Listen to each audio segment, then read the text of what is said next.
हाय, मैं हूँ सिया माने और ये है मेरी इलेक्ट्रिक बाइक्स। सो ये है ओकिनावा आई प्रेज और ये ओकिनावा प्रेज विदाउट एन आई। सो इसका अभी ये 2 साल हो गए इसको और इसको 3 साल। सो ये कहानी एंजॉय करिए।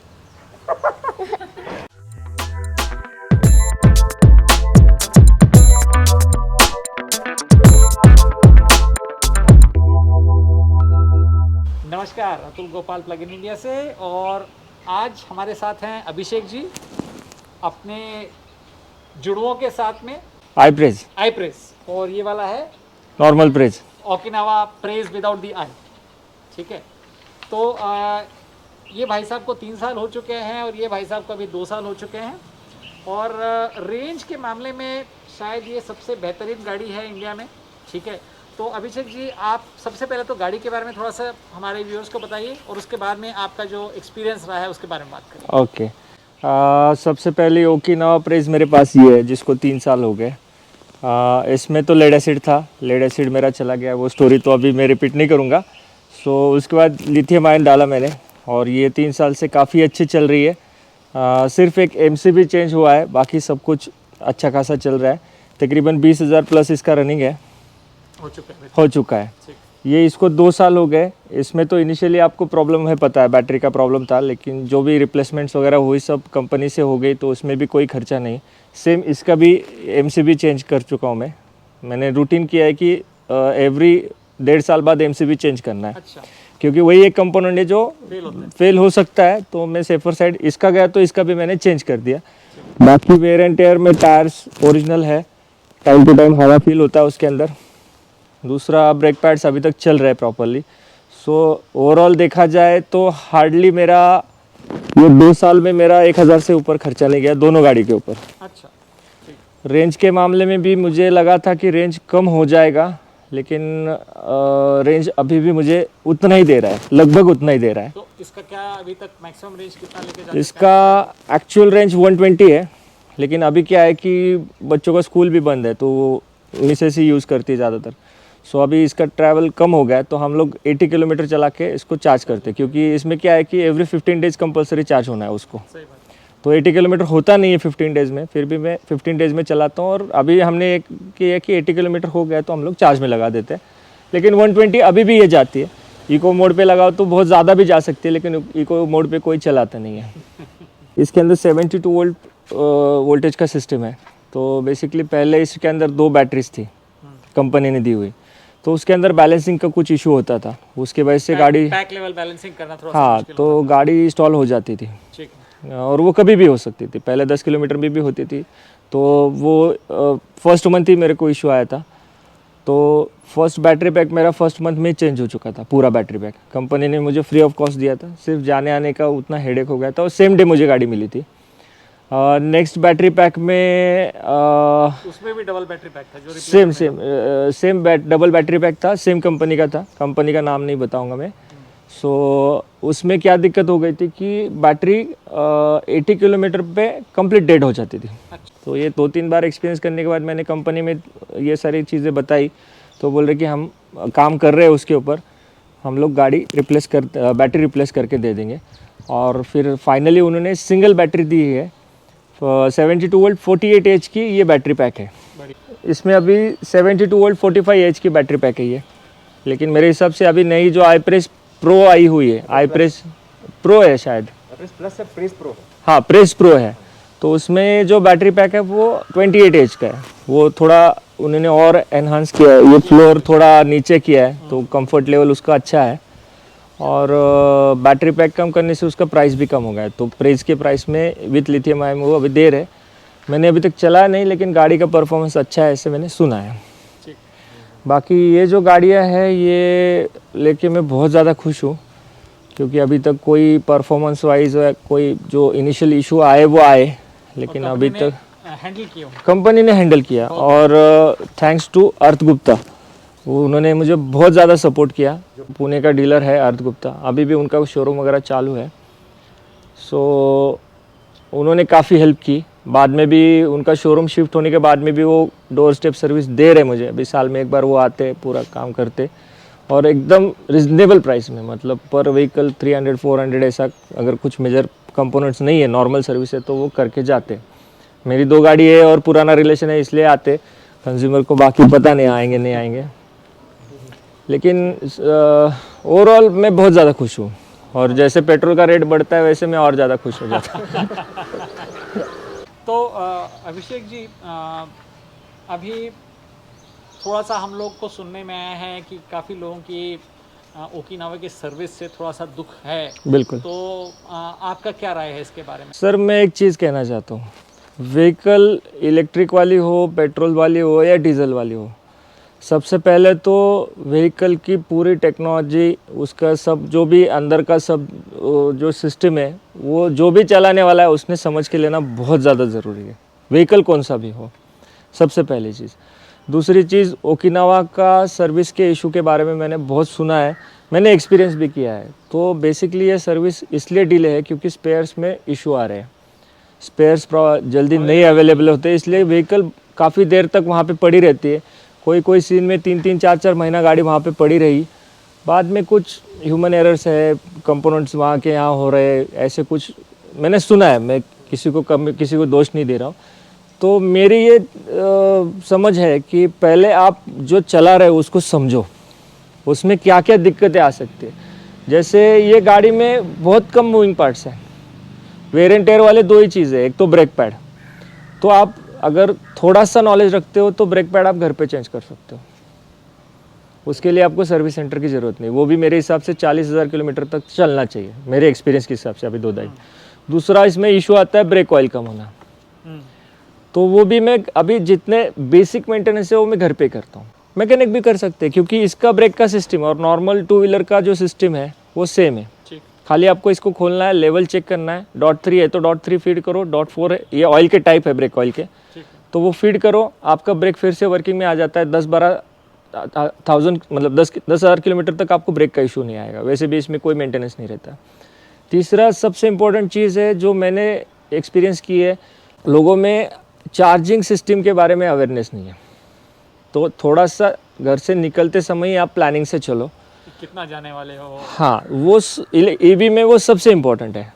अगर आपकी गाड़ी शो कर रही है कि वो 30 किलोमीटर जा रही है और आप घर से निकले हुए आपको 40 किलोमीटर जाना है, तो अदर ऑप्शन से जाओ, ये सीधी बात है। लोग क्या करते, 60% बैटरी रहती है फिर भी चार्ज में लगा देते, तो एक पूरा चार्जिंग साइकिल खा जाते हैं, उसमें इश्यूज क्रिएट होने लगते हैं। तो वो एक है कि ईवी यूज़ करना है तो थोड़ा, अभी तो इंडिया में कम रेंज के व्हीकल्स हैं, ज़्यादा रेंज के व्हीकल्स आएंगे तो वो भी प्रॉब्लम अपना सॉल्व हो जाएगा। अभी इसमें क्या है कि अभी तो प्लानिंग के साथ में चलना है। दूसरा, इसमें मेजरली कुछ होता नहीं, जैसे मैंने बताया कि मेजर प्रॉब्लम आएगा तो ब्रेक्स रिलेटेड प्रॉब्लम आएगा। आप चार्जिंग प्रॉपर करोगे तो चार्जिंग डिस्चार्जिंग उसका सीक्वेंस प्रॉपर होगे तो सालों साल ये बैटरी आपको साथ देती। तो मेंटेनेंस के बारे में मैं ये बताना चाहता हूँ कि हर एक को पॉसिबल नहीं है, हर एक को उतना नॉलेज होना भी ज़रूरी नहीं है, लेकिन आप चला रहे हो तो खुद उसका ख्याल भी रखना चाहिए। तीसरा सबसे इम्पोर्टेंट पार्ट है कि गाड़ी को क्लीन रखना भी बहुत ज़रूरी है। जितना गाड़ी आप क्लीन रखोगे उतना वो और अच्छे से चलेगी। जैसे इसमें डिस्क ब्रेक दिए हुए हैं दोनों साइड, तो धूल मिट्टी साफ़ करना है, डिस्क को साफ़ रखना है। ओवरऑल व्हीकल की बॉडी को भी अच्छे से क्लीन रखो तो दिखने भी अच्छी रहती है और गाड़ी मेंटेन भी रहती है। अभी नहीं है मेरी गाड़ी लेकिन मैं एवरी संडे, आपने मेरी गाड़ी देखी नहीं है अभी एवरी संडे में प्रॉपर अभी टाइम नहीं मिलता है, मेरे पास बंदा है धोने वाला, लेकिन मैं उसको हाथ नहीं लगाने देता क्योंकि इलेक्ट्रिक है तो मैं मेरे हिसाब से उसको पूरा क्लीन करता हूँ। सो ये 3-4 चीज़ें हैं जो अगर कोई भी करे तो उसको ईवी का बहुत अच्छा फील आएगा, एक्सपीरियंस आएगा और उसके पैसे भी बचेंगे। मेरे पास बहुत ऐसे लोग हैं जो गलत तरीके से चार्जिंग में लगाते हैं, मैंने बहुत देखा है। चार्जर ऑन रहता है, डायरेक्टली प्लग करते हैं तो आपका कंट्रोलर जा सकता है। तो गलती यूज़ करने वाले की रहती है। पहले प्लग करना चाहिए और फिर स्विच ऑन करना चाहिए। हाँ, इलेक्ट्रॉनिक्स है ना, कोई भी आप इलेक्ट्रॉनिक्स है वो लाइव में कनेक्ट करोगे तो आपको प्रॉब्लम तो आना ही है। सो बेसिक छोटी छोटी चीज़ें है जिसको आपको मेंटेन करना है और गाड़ी को प्यार से चलाओ तो कुछ नहीं होता है। प्यार से तो जिंदगी चलती है अभिषेक जी प्यार से चलाओ कुछ नहीं होता है। तो अभिषेक जी, अभी आपने जैसे ही कहा कि ऑयल आप खुद चेंज कर लेते हो, थोड़े बहुत और ब्रेक पैड का भी आप शायद काम आगे कर लेंगे, तो काफ़ी सारे व्यूअर्स ये जानना चाहते हैं कि अगर समझो अपना डीलर बंद हो गया जो घर के पास था, तो क्या अपन दूसरे डीलर के पास में जाकर के सर्विसिंग का काम करा सकते हैं? मेरा ये मानना है कि ईवी में प्रैक्टिकली सर्विसिंग जैसा है ही कुछ नहीं। ओके। ठीक है। सर्विस में क्या किया जाता है जो मैंने देखा है, बेसिकली पूरे गाड़ी के नट बोल्ट टाइट किए जाते हैं। ठीक। पहली चीज़ वो तो अपने को फील आ जाता है, खड़खड़ खुड़खुड़ बढ़ गया तो नट बोल्ट टाइट करो। दूसरा, लेड एसिड में क्या तकलीफ था कि एवरी 2000 किलोमीटर आपको बैटरी सीक्वेंस चेंज करना पड़ता था। अभी इसमें लिथियम आने के बाद में वो भी तकलीफ नहीं है। सो मैंने जैसे पहले बताया कि आपको गाड़ी क्लीन रखना है, ये आपका सबसे पहला मेंटेनेंस है। और उसके बाद में अगर कोई डीलर से उसको सपोर्ट नहीं मिल रहा है या डीलर्स बंद ही हो चुका है, तो मैंने एक्सपीरियंस किया है। अभी मेरे फ्रेंड के पास में भी ओकिनावा है सेम, तो उसका आगे का बेरिंग गया, व्हील का बेरिंग गया। सो फ्रस्ट्रेशन में आ गया कि बेरिंग गया है, उसको टाइम नहीं मिल रहा है, सुबह जाता है शाम को आता है, संडे को खाली छुट्टी है। तो उसने मेरे से भी बात किया। मैं बोला मेरा तो अर्थ करता है, अर्थ गुप्ता, तो इसको एक बार बोल ले, लेकिन वो समय वो आ नहीं पाया। तो उसने एक जुगाड़ किया, उसके नीचे एक बाइक शॉप था, बाइक रिपेयर वाला, उसको गाड़ी दिखाया, बाइक वाले उसको देखा, तो उन्होंने क्या किया वो बेरिंग निकाला और शॉप में लेके गए, सेम बेरिंग उनको मिल गया, बेरिंग लगा दिया, 150-200 में उनका काम हो गया। तो ये एक ऐसी चीज़ है कि जो जितने मैकेनिकल पार्ट है, जैसे शॉक अब्जर हो गए, ब्रेक पैड्स हो गए, व्हील के बेरिंग्स हो गए, हब के बेरिंग्स हो गए, ये सारी चीज़ें अदर मतलब सेम चीज़ आप उसके अंदर लगा सकते हैं। उसके लिए आपको सर्विस सेंटर जाने की ज़रूरत नहीं। अगर सर्विस सेंटर है तो पहले सर्विस सेंटर ही जाना है, लेकिन सर्विस सेंटर बंद हो चुका है। अभी एक लोकेशन है सांगली के पास में, वहाँ पे उसने पहले साल बहुत अच्छा सेल किया, वो मेरे पहचान वाले, लेकिन कुछ कारण की वजह से बंद हो गया। अभी वहाँ पे बहुत सारी ओकिनावा है, तो शहरों से गांव के लोग ज़्यादा जुगाड़ रहते हैं, तो उन्होंने इतना अच्छा सब वहाँ पे सिस्टम बनाया और अभी वो ऐसे ही जुगाड़ करके गाड़ियाँ चला रही है। और इतना भी बुरा सर्विस नहीं है ओकिनावा का, तो स्पेयर्स तो आपको मिल जाएंगे। और आज की डेट में काफ़ी सारे ईवी के शोरूम्स खुले हुए, तो वहाँ के किसी बंदे के साथ आप बात करके वो स्पेयर्स चेंज कर सकते हो, क्योंकि ईवी सब तो एक ही है, काम करने वाला बंदा भी सेम है उसको, क्योंकि पार्ट ज़्यादा है नहीं, मोटर है, कंट्रोलर है और बैटरी है टेक्निकली देखा जाए तो। बाकी डीसी कन्वर्टर वगैरह तो 99% सबके सेम ही है। DC converter. हाँ, डीसी टू डीसी कन्वर्टर। सो अगर प्रॉब्लम होता है तो पार्ट नहीं, इसलिए कोई सर्विस नहीं करता, लेकिन आप उसको पार्ट अवेलेबल करके दे दोगे तो पूना में भी अभी 3-4 ओकिनावा के सर्विस सेंटर है जो प्रॉपरली चल रहे हैं और उनके पास में 99% सारे कंपोनेंट्स अवेलेबल है। सिर्फ वारंटी क्लेम में बहुत डिले होता है, लेकिन आप उनको अगर चार्जेस दे के परचेस करते हो तो आपको जल्दी हो जाता है, मैं इमीडिएट मिल भी सकता है आप। अभी मैं इसका और एक एक्सपीरियंस शेयर करना चाहता हूँ। ये नहीं, उसका जब भी गाड़ी खड्डे में से जाती थी या फिर स्पीड ब्रेकर पे आप ज़ोर से लगाते तो गाड़ी बंद हो जाती थी। एमसीबी उड़ता था? नहीं, एमसीबी जगह पे था, डिस्प्ले पे कोई अलग फंक्शनिंग दिखता था, क्योंकि मोटर इसका सबका सिंबल बना है, तो मोटर का सिंबल देखती थी, बताती थी, बंद होती थी, इग्निशन ऑन ऑफ करो, फिर से रीसेट होती थी, चलती थी। ये प्रॉब्लम के लिए मैंने बहुत सोचा, 2-3 लोगों को दिखाया, सारा गाड़ी चेक किया, प्रॉब्लम कुछ नहीं था। तो एक दिन मैं फ्रस्ट्रेट हो गया कि यार गाड़ी प्रॉब्लम है, कोई भरोसा नहीं। गाड़ी हम लोग क्या करते हैं कि बाहर लेके गए तो कॉन्फिडेंस होना चाहिए कि बाहर गए तो घर आने चाहिए, लेकिन वो प्रॉब्लम सॉल्व नहीं हो रहा था। तो एक दिन मैंने एक काम किया, पूरी गाड़ी खोली, यहीं पे सारे कनेक्टर्स निकाले, सारे कनेक्टर्स क्लीन किए और फिर से कनेक्ट कर दिए प्रॉपरली। उसके बाद से मेरे को 1% भी प्रॉब्लम नहीं आया। तो ये एक है जो मैं व्यूअर्स के साथ में शेयर करना चाहता हूँ कि इसका कोई भी सर्विस सेंटर वाला बहुत ज़्यादा फ़ायदा ले सकता है, उनको पता भी रहेगा, लेकिन बोल नहीं सकते।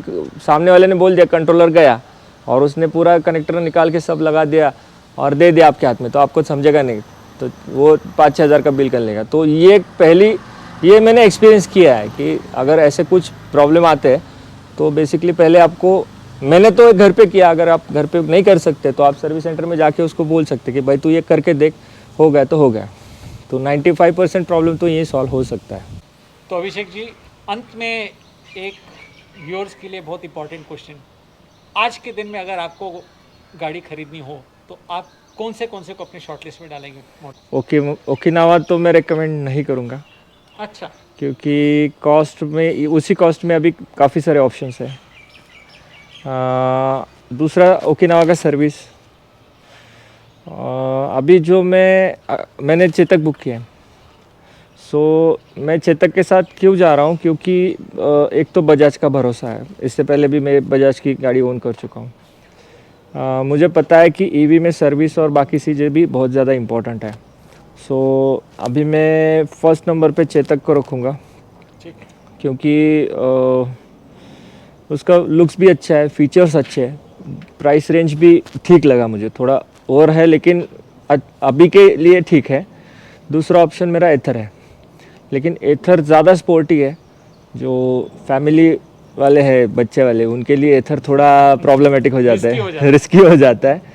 सो अभी भी मैं रेकमेंड करूँगा कि जिनको भी लेना है और बजट अच्छा है, हाई स्पीड गाड़ी चाहिए, लॉजिकल गाड़ी चाहिए, वो लो स्पीड वाले छोड़ दो, उसको लेना मतलब कुछ फ़ायदे का सौदा नहीं है। वो उसकी बिल्ड क्वालिटी भी अच्छी नहीं है, कम प्राइस में मिलती है लेकिन बिल्ड क्वालिटी में अच्छी नहीं है, तो वो गाड़ी होके भी नहीं होने जैसी है। तो अगर ईवी लेना है टू व्हीलर में, तो मोपेड सेगमेंट में चेतक के साथ आग बंद करके जाइए। चेतक में अभी तक थोड़े बहुत इशू आए हैं चेतक में, मैंने सुना है, लेकिन कंपनी है साथ में तो हो रहा है। अभी कुछ चार्जर और इसके रिलेटेड इश्यूज थे, लेकिन वो अभी सॉर्ट आउट कर रहे हैं।